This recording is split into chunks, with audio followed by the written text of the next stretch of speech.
अर्फ खड़ी लिखते ने जेड़ी मेहंदी रंग ना देवे उस मेहंदी दा की लाना। और जिथे जाया दी कदर ना होवे लैन उथे की जाना। ते बड़े बड़े मैं ढींदे वेखे जोरावर सुतराने पर बेवकूफां दे नौकर वेखे दानिशमंद से। चंद बोला सरकार मियां मोहम्मद बख्श। अर्फ खड़ी लिखते ने रोज रोज पुत्रां दे ब्याह नहीं करीदे ते ना ही रोज रोज घड़ियां नसीब होंदियां ने। सरकार लिखते ने सदा नहीं चूड़े पा छणकाने सदा न छणकण वंगा ते सदा नहीं वजदे ढोल धमाके कदी सदा नहीं चढ़ियां जंगा। अर्फ खड़ी लिखते ने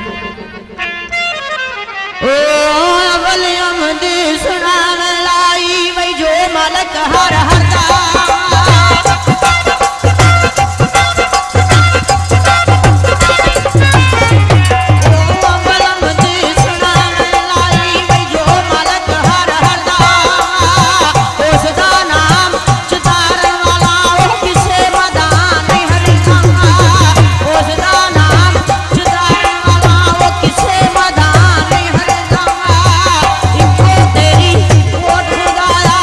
इको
जिंदियां दे मेले टमा दा वसा कोनी काबले गौर जी सरकार अर्थ खड़ी लिखे